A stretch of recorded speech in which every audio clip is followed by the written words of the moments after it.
안녕하세요. 오늘도 사연살롱을 찾아주셔서 감사합니다. 저는 30대 초반 여성이에요. 직업엔 귀천이 없다고 하죠.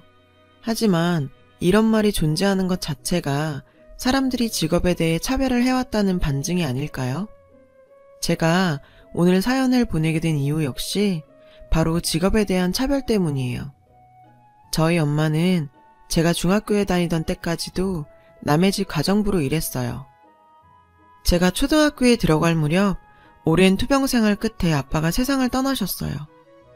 당장 생계를 책임지며 어린 남매를 키워야 했던 엄마는 살 길이 막막했죠. 유일한 재산이었던 집마저 아빠 병원비로 고스란히 날리고 당장 새 식구가 살 집조차 없었으니까요. 그러던 중 엄마 지인의 도움으로 엄마가 입주 가사도우미로 들어가게 됐어요. 다행히 주인집 지하에 살림집이 딸려 있어서 엄마와 우리 남매는 그곳에서 살 수 있었죠. 처음엔 창피함보다는 살 곳이 생겼다는 안도감이 더 컸어요. 하지만 사람 마음이 얼마나 간사한지 얼마 지나지 않아 사람들의 시선이 신경 쓰이더군요. 누가 뭐라 하지 않았는데도 괜히 대문을 나설 때마다 사람들 시선이 신경 쓰이고 우리 엄마가 이 집 가사도우미라는 걸 눈치채지 않을까 혼자 안절부절했죠.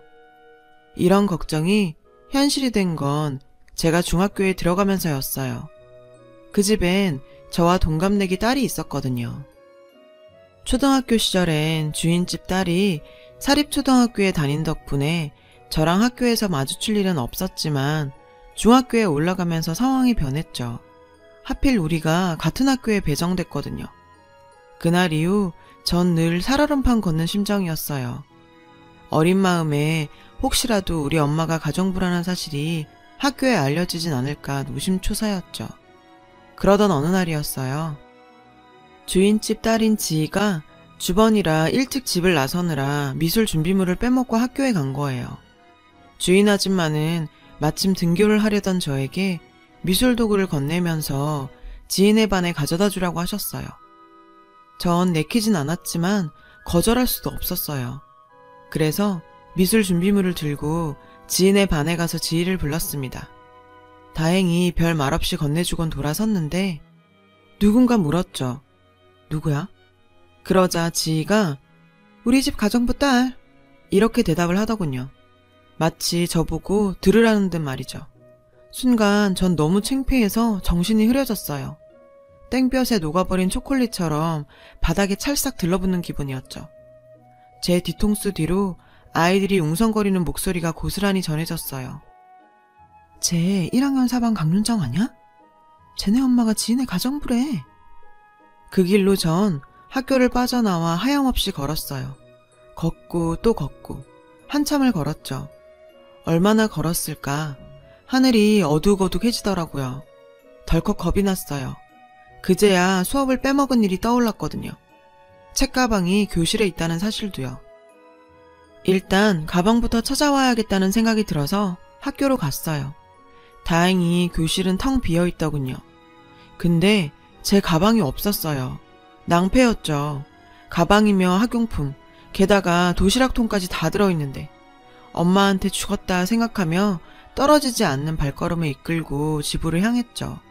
그런데 집에 와보니 제 가방이 책상 위에 놓여있지 뭐예요? 그때였어요. 오빠가 들어왔죠. 야, 너 책가방 버려두고 어딜 갔다 와? 3살 위 오빠가 절 나무라며 말했어요. 전 오빠 얼굴을 보자 참았던 눈물이 주르륵 흘렀죠. 오빠는 그런 절 보곤 내심 놀라놓고도 아무렇지 않은 듯 다신 그러지 말라고 하곤 방을 나갔어요. 전 혹시 지희가 제 책가방을 가져온 건가 했는데 알고 보니 제가 학교에서 오지 않자 엄마가 오빠를 저희 학교로 보냈고 교실에 덩그러니 남아있던 제 책가방을 오빠가 들고 온 거였죠. 그리고 다음날 교실 문을 열고 들어갔더니 제 등장과 함께 교실은 찬물을 끼얹은 듯 조용해졌어요. 그리곤 반 아이들이 속닥거리며 제 눈치를 살폈습니다. 그때였어요. 철딱선이 없기로 유명한 반 친구 하나가 저한테 와서 물었죠. 야, 니네 엄마 가정부라며? 그렇게 전교생이 다 알아버렸죠. 선생님들 모두. 싫었어요. 가난한 엄마도 싫고 일부러 우리 엄마가 가정부란 사실을 알린 지희도 싫고 이 상황을 어쩌지 못하는 내 자신도 다 싫었어요. 그날 이후 전 툭하면 학교에 빠졌고 학교에서 소위 날라리로 불리는 친구들과 함께 다니면서 나쁜 짓도 하고 다녔죠. 당시 철없던 저는 엄마 속을 어지간히도 썩혔어요. 제가 정신을 차린 건 우리가 그 집을 나와 다른 곳으로 이사를 했던 중3 여름부터였어요. 어차피 대학에 갈 성적도 안 되고 일찍 취직해 돈이나 벌자는 심정으로 실업계 고등학교에 들어갔는데 수업도 재밌고 무엇보다 집에서 많이 떨어진 곳에 위치한 학교라 우리 집 사정을 아는 사람이 없어서 좋았어요. 그 학교에서 친구도 사귀게 된 저는 예전처럼 모범생으로 돌아갔습니다. 3학년 2학기 때는 일찌감치 취업에 성공해서 직장 생활을 하며 돈을 벌었어요. 엄마는 그동안 모은 돈으로 작은 분식집을 차렸고요. 장사를 하는 와중에도 엄마는 부업으로 맛간장이나 각종 청을 만들어 팔았어요. 가정부로 일하던 당시 알게 된 인맥을 통해 아름아름 팔았는데 입소문이 꽤나 있어서 벌이가 좋았죠. 분식집 매상보다 나을 때도 있을 정도로요. 분식집 일만 해도 여자 혼자 하기에 힘에 부칠 판에 부업까지 하려니 엄마는 쉬는 날 하루 없이 일을 해야 했어요. 일을 마치고 잠자리에 들 때면 언제나 앓는 소리를 할 정도로 힘에 부쳐 보였어요. 굳이 그렇게까지 하지 않아도 먹고 살 수 있는데도 엄마가 이렇게 억척을 떨며 돈을 번 데에는 이유가 있었습니다. 바로 저희 오빠 때문이었죠. 인물 좋고 공부 잘하고 성실한 FM인 오빠는 엄마가 살아가는 이유였어요. 더 이상 개천에선 용이 나지 않아. 돈 들여 가르쳐야 용도 되고 하는 거지. 엄마는 하나뿐인 아들만큼은 자신 손으로 용을 만들어 승천시키겠다는 의지로 번 돈을 고스란히 오빠 교육에 쏟아부었어요. 덕분에 오빠는 엄마가 그렇게 염원하던 S대에 들어갔고 없는 살림에 호주 어학연수까지 다녀올 수 있었죠. 그리곤 남들 모두 부러워하는 대기업에 떡하니 취업이 됐고요. 누가 봐도 해피엔딩이었죠. 그런데 이렇게 엄마의 피땀으로 지금의 자리에 오르게 된 오빠가 엄마의 뒤통수를 치는 사건이 발생했어요. 바로 결혼이었어요. 결혼을 전제로 만나고 있는 사람이 있다면서 오빠가 집으로 여자를 데리고 왔어요. 그런데 하필 그 여자가 지희인 거예요. 주인집 딸 전지희요. 아니, 네가 여긴 어떻게? 전 지희를 보자 심장이 쿵 내려앉는 것 같았어요. 그건 저희 엄마도 마찬가지였겠죠. 지인에서 가사 도우미로 있으면서 그 집 모녀한테 호되게 당해왔던 엄마는 지희를 보자 입술을 바들바들 떨었죠. 저 역시 두말하면 잔소리고요. 그런데 오빠는 이런 반응을 보고도 대수롭지 않다는 듯 이러더군요. 지희랑 사귄 지는 좀 됐어. 진작부터 말할까 하다가 엄마나 윤정이나 달가워하지 않을 것 같아서 말 안 했어. 황당했어요. 달가워하지 않을 걸 알면서도 굳이 지희여야 하는 이유도 모르겠고요. 오빠, 왜 하필 얘야? 하고 많은 여자 중에 왜? 그리고 지금 오빠 행동은 엄마가 반대를 해도 결혼을 진행하겠다는 거야 뭐야? 제 말에 지희가 피식 웃더군요. 윤정아, 넌 여전하구나? 넌 왜 그렇게 날 싫어해? 혹시 그거 열등감이니? 솔직히 너랑 나 비교도 안 되는데 굳이 자신을 힘들게 하면서까지 비교하고 열등감 느끼는 건 좀 무의미한 짓 같지 않니? 그리고 난 네 오빠 결혼 상대자로 여겨온 거야. 얘 제하는 건 듣기 거북하다. 어디까지나 내가 네 손윗사람 될 거니까. 그리고 아주머니, 아니 어머님, 앞으로 잘 부탁드려요. 어차피 오빠랑 저 마음 안 바뀌어요. 그러니까 괜히 힘 빼지 마시고 저희 결혼 축복해주세요. 네? 맞아요, 엄마. 저 이미 마음 굳힌 지 오래됐어요. 엄마도 아시겠지만 세상살이가 만만한가요? 남들보다 앞서 나가려면 비빌 언덕 하나쯤은 있어야죠. 장인어른이 제 언덕이 돼주실 겁니다. 그러니까 이 결혼 허락해주세요. 엄마는 야속한 눈빛으로 오빠를 쏘아보며 말했어요. 그래서 널 남부럽지 않게 가르친 거 아니니? 부모 덕은 못 봐도 너 하나 잘난 걸로 살아갈 수 있게. 그런데 왜 저 집이랑 엮이려고 그래? 이 애미가 그렇게 싫어하는 거 알면서도 왜? 저 혼자 잘나면 뭐예요? 제가 남들보다 대리 승진 늦었던 거 엄마도 아시죠? 그 이유가 뭐였는지 아세요? 빽이 없어서였어요. 과장님이 그러시더라고요. 너처럼 없는 집 애들은 승진에 밀려도 그게 지들 능력 탓인 줄 알고 죽어라 일하지만 있는 집 자식들은 승진 안 되면 그만두고 다른 회사로 가버린다고. 삶이라는 게 네 능력보단 있는 집이 자신들의 뒷배라고요. 장인어른 정도 힘이면 저도 그 뒷배 만들 수 있어요. 저도 제 능력 마음껏 펼칠 수 있다고요. 그러니까 엄마가 반대하셔도 저 이 결혼 반드시 합니다. 오빠는 작정한 사람처럼 자기 할 말을 쏟아붓고는 자리에서 일어났어요.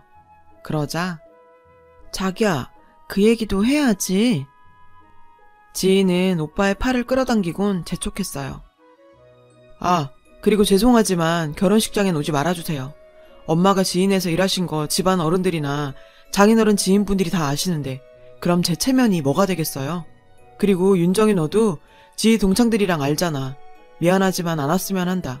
미안해요, 엄마. 오빠랑 지희는 서둘러 집을 나섰어요. 엄마랑 저는 망치로 머리를 맞은 사람처럼 멍한 표정으로 한참을 앉아 있었어요. 기가 막혔죠. 어떻게 오빠가 이럴 수 있죠? 저한테는 몰라도 어떻게 엄마한테 이럴 수 있냐고요. 그날 오빠의 폭탄 선언으로 엄마와 저는 쉽게 잠들지 못했어요. 그리고 얼마 뒤 오빠한테 전화가 왔어요. 사돈 어른이 상견례를 하자고 하신다고요. 전 그딴 게 무슨 소용이냐고 따졌어요. 어차피 지들 멋대로 할 결혼, 게다가 엄마랑 전 오지도 말라면서 무슨 상견례냐고요. 근데 엄마가 가시겠다는 거예요. 만나서 꼭 할 얘기가 있다고. 그래서 전 엄마를 모시고 상견례장으로 향했죠.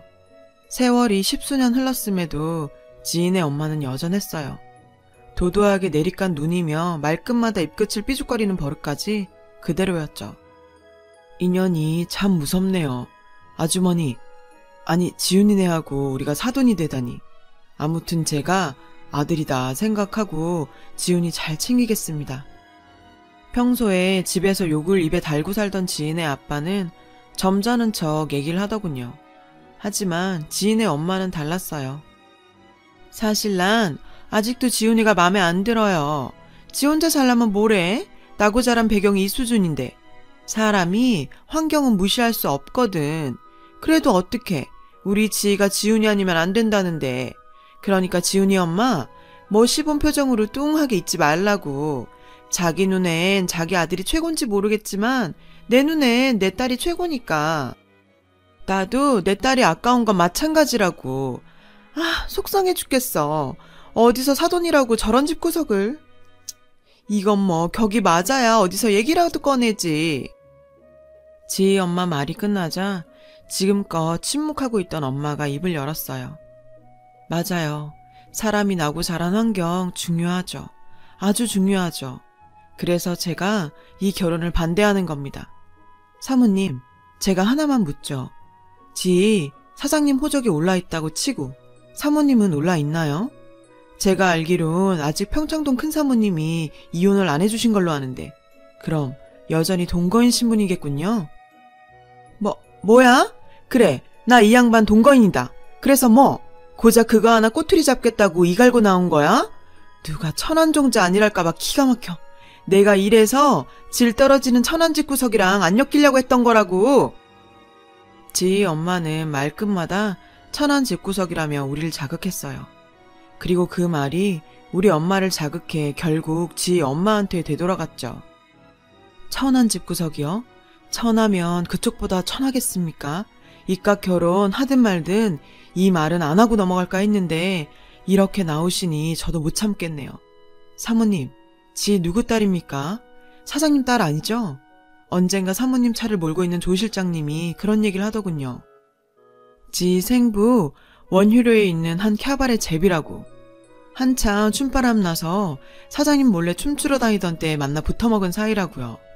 사모님 생각하면 10번이고 지희 출생의 비밀을 사장님께 알리고 싶지만 어린애 인생 망치는 게 안타까워서 입 다문다고요. 근데 난 더 이상 입 못 다물겠네요. 내 새끼 인생 망칠 판인데 내가 뭔들 못하겠어요. 천안 집안? 그쪽 집구석보다 천안 집안이 또 있겠어요? 조강지처 놔두고 불륜 저지르고 사는 주제들이 돈 좀 있다고 유세 부리며 안팎으로 더럽게 살면서 누구 보고 출신을 운운해? 지훈아, 너도 똑똑히 들어라. 툭하면 비서에 골프장 캐디 건드려서 돈으로 입마금하는 장이네. 남의 남편 홀려 사는 상간녀 주제에 자식은 밖에서 몸뚱아리 막 굴려서 만들어 온 장모. 이게 네가 바라던 뒷배냐? 더럽고 추잡한 것들이랑 어울려 살고 싶으면 네 마음대로 해라. 난 이렇게 천한 집구성이랑 사돈 맺는 거 거절할란다. 윤정아, 가자. 엄마의 폭탄 발언에 지희 엄마는 사색이 됐고 지희는 금방이라도 울음이 터질 것처럼 변했어요. 문제는 지희 아빠였죠. 당장이라도 터질 것처럼 얼굴이 붉게 타올랐어요. 그 사이에서 황당한 표정이 된 오빠는 얼른 자리를 털고 우리를 따라 나섰고요. 그렇게 우리 세 식구가 방을 나오고 나자 안에서는 부수고 싸우고 비명 지르는 소리가 들려왔어요. 툭하면 성질날 때마다 집에서 골프채를 휘두르던 사장님 성격에 남의 자식을 속아서 지금껏 키웠다는데 용서가 되겠어요. 뭐 그렇게 그날 이후 자연스럽게 혼사 문제는 끝이 났죠. 그리고 엄마는 오빠를 집에서 내쫓았어요. 언제고 부모 등에 칼 꼽을 놈이라면서 그간 오빠한테 들어간 돈 다 뱉어내라며 그 돈 갚기 전엔 집에 한 발자국도 못 들여놓는다고 말이죠. 한동안 대문 밖에서 손이 발이 되게 싹싹 빌던 오빠는 다달이 엄마 통장으로 돈을 붙이면서 여전히 사과 중이지만 엄마는 아직 화가 안 풀린 모양이에요. 말도 많고 탈도 많았던 가을이 지나고 어느덧 쌀쌀한 겨울이 다가왔네요. 언젠가는 우리 집에도 온 가족이 모여 아랫목에서 군고구마를 먹을 수 있는 따뜻한 날이 오겠죠. 지금까지 제 사연을 들어주셔서 감사드리고요. 아무쪼록 감기 조심하세요. 여러분, 사연 댓글에 응원과 현명한 조언 부탁드려요. 좋아요와 구독은 저에게 큰 힘이 됩니다. 오늘도 좋은 일 가득하세요.